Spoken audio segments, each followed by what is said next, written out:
కబ్జాకు కాదేది అనర్హం. ప్రస్తుతం కూటమి ప్రభుత్వంలో ఇదే జరుగుతుంది. ఖాళీ స్థలం కనిపిస్తే చాలు తమ అధికార పార్టీ నేతల సన్నిహితులమని, అధికార పార్టీ నేతలు తమ చెప్పు చేతుల్లో ఉన్నారని, అధికార పార్టీ నేతలకు తమ వంతు అందడందాలు అందిస్తూ అందిన కాడికి దోచుకునే ప్రయత్నం చేస్తున్నారు కొందరు నేతలు. వ్యాపారాల ముసుగులో కొందరు, రియల్ ఎస్టేట్ వ్యాపారం ముసుగులో మరికొందరు, చీటీల రూపంలో మరికొందరు, పంచాయతీ రూపంలో మరికొందరు, ఉద్యోగులు ఇస్తామని మరికొందరు, ఈ విధంగా పంచాయతీలు చేసుకుంటూ ప్రస్తుతం కూటమి ప్రభుత్వంలో కావాల్సిన కాడికి దోచేసుకుంటున్నారు. అయితే ఇక్కడ వారి వరకు దోచుకున్న పర్లేదు, కానీ సరిహద్దుల్లో సైనికుల్లా పనిచేస్తూ దేశాన్ని కంటికి రెప్పలా కాపాడుతున్నటువంటి సైనికుల స్థలం ప్రస్తుతం అధికార పార్టీ నేతలు కబ్జా చేస్తున్నారు. కబ్జా చేయడమే కాకుండా ఆ స్థలంలో ఏకంగా 4-5 అంతస్తుల అపార్ట్మెంట్ కూడా కట్టిస్తున్నారు. మరి అసలు విషయం తెలిసినటువంటి ఆ సైనికులు తర్వాత వచ్చేస్తే తమ స్థలం కబ్జాకు గురైందన్న విషయాన్ని తెలిసి సంబంధిత అధికారులను సంప్రదిస్తే మాత్రం అధికారుల నుంచి సరైన సహకారం అందించలేదు, సరైన సమాచారం కూడా ఇవ్వట్లేదు. ఇదంతా ఎందుకు చెప్తున్నామంటే ప్రస్తుతం మనకు కార్గిల్ యుద్ధం పేరు వెంటనే మరి భారతీయుడి యొక్క నరాలు ఉప్పొంగుతాయి. అలాగే నిన్న పెహల్గాం, ఆపరేషన్ సింధూర్ ఈ మాట చెప్పుకుని మరి దాయాది దేశం గురించి, అటు పక్క చైనా గురించి మనం చేసినటువంటి యుద్ధాలు, వారి నుంచి ఎదుర్కొంటున్న సమస్యలు, అంటే శత్రువు నుంచి పోరాటం చేస్తూ ఉంటే సరిహద్దులో మన వాళ్ళు మాత్రం మన సైనికుల యొక్క ఆస్తులను కబ్జా చేసుకుని జప్తా చేసుకునే పనిలో పడ్డారు.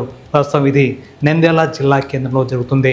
మంత్రి ఎన్ఎండి ఫారూక్ సొంత జిల్లా కేంద్రంలో ఈ యొక్క కబ్జా, ఓ సైనికాధికారి యొక్క భూమి కబ్జా జరిగితే ఇంతవరకు పట్టించుకునే నాడు లేదు. మరి అదేవిధంగా మున్సిపాలిటీ అధికారులు కూడా సమాచారం అందిస్తే ఆ అధికారులు కూడా సహకరించాల్సి పోయి చేతులు ఎత్తేశారు.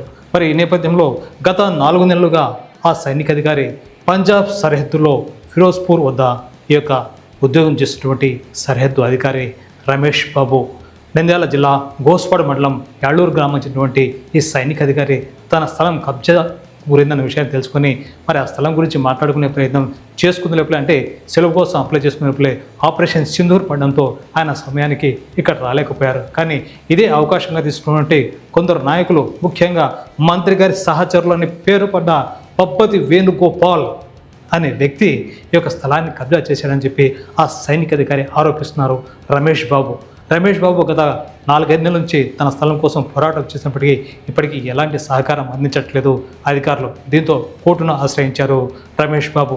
సరిహద్దులో దాదాపుగా తాను 20 ఏళ్లుగా సైనిక అధికారిగా ప్రస్తుతం విధుల్లో ఉన్నానని, విధుల నిమిత్తం తాను సరైన సమయానికి ఇక్కడ రాలేకపోయానని, కానీ అప్పటికే కబ్జాదారులు తన స్థలాన్ని కబ్జా చేశారని, ఇదేమని అడిగితే ఎవరు చెప్పుకో అనే విషయాన్ని మరి స్పష్టంగా చెప్పడంతో ఆ స్థలం ఎవరు కబ్జా చేశారనే విషయం గమనిస్తే మంత్రి ఫారూక్ గారికి అత్యంత సన్నిహితుడైనటువంటి రియల్ ఎస్టేట్ వ్యాపారి పబ్బతి వేణుగోపాల్ అని తెలిసి ఆ వేణుగోపాల్ని కూడా సంప్రదించే ప్రయత్నం చేస్తే అప్పటికే ఈ సంప్రదింపులు, ఈ లేఖలు, ఈ యొక్క సర్వేలు, మున్సిపల్ అధికారుల చర్చలు, రెవెన్యూ అధికారుల చర్చలు ఈ విధంగా జరిగే లోపలే అక్కడ తన 3.5 సెంటు భూమిని ఆక్రమించేసి అంతస్తున్నటువంటి స్థలాన్ని కట్టేశారు, అపార్ట్మెంట్ కట్టేశారు. అంటే దాదాపుగా 30 సెంట్ల స్థలంలో తన యొక్క 3.5 సెంటు కూడా కబ్జాకు గురైందన్న విషయాన్ని మరి సైనిక అధికారి వేణుగోపాల్పై ఆరోపణలు చేస్తున్నారు.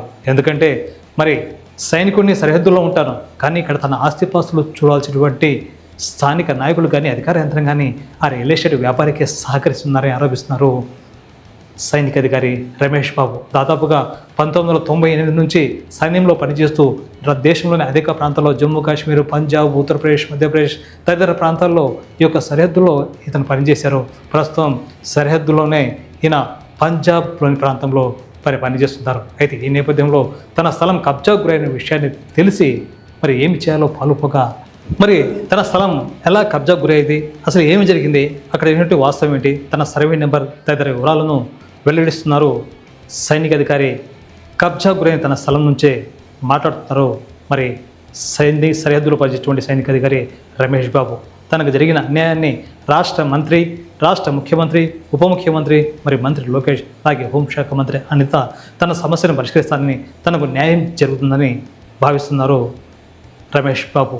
మరి రమేష్ బాబు మాటల్లోనే తనకు జరిగిన అన్యాయం ఏమిటో, తన భూమి ఎలా కబ్జా గురైందో, ఎవరు చేశారో ఆయన మాటల్లోనే వినండి.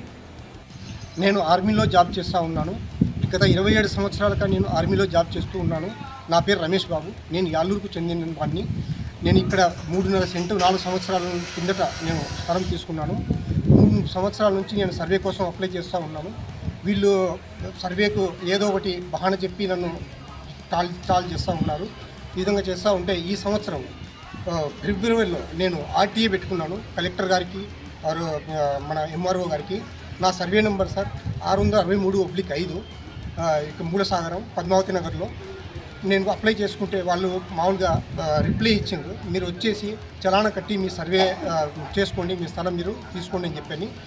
మేము రావాలని చెప్పి అనుకుంటే సార్ నేను ఆల్రెడీ నేను ఫిరోజ్పూర్లో పంజాబ్లో ఆపరేషన్ సింధూర్ నడుస్తూ ఉంది.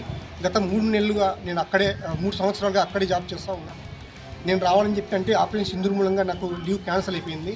నేను ఇప్పుడు వచ్చే లోపల వీళ్ళకు ఆల్రెడీ తెలిసిపోయి ఈ పబ్బటి వేణు అనే అతను మొత్తం నా స్థలాన్ని మొత్తం ఆక్రమించుకొని ఈ విధంగా అక్రమ కట్టినారు సార్. నేను 27 సంవత్సరాలుగా ఎంతో కష్టపడి సంపాదించుకొని 3.5 సెంటు కొనుక్కొని నా స్థలమే కబ్జాలు చేసుకుంటే సామాన్య ప్రజలకు ఏం న్యాయం జరుగుతుంది సార్? అందరూ మీరే చెప్పాలి. అందుకే నేను సీఎం గారికి, డిప్యూటీ సీఎం గారికి, ప్లస్ మన హోమ్ మినిస్టర్ గారికి, మన నారా లోకేష్ గారికి విజ్ఞప్తి చేసుకుంటున్నాను. ఎలాగైనా సరే నా స్థలం నాకు ఇప్పించవలసిందిగా కోరుకుంటున్నాను. ఇది నా డాక్యుమెంట్ సార్, నా స్థలం డాక్యుమెంట్స్ తమకు సంబంధించింది. నా దగ్గర ఒరిజినల్ మొత్తం ఆల్ డాక్యుమెంట్స్ ఉన్నాయి సార్. ఇవి డూప్లికేట్ డాక్యుమెంట్ వీళ్ళు చేసి కబ్జాలు చేసి మొత్తం విధంగా చేసింది. నేను విజ్ఞప్తి కోరుకునేది నా స్థలం నాకు ఇప్పించాలని కోరుకుంటున్నాను, విజ్ఞప్తి చేసుకుంటున్నాను సార్.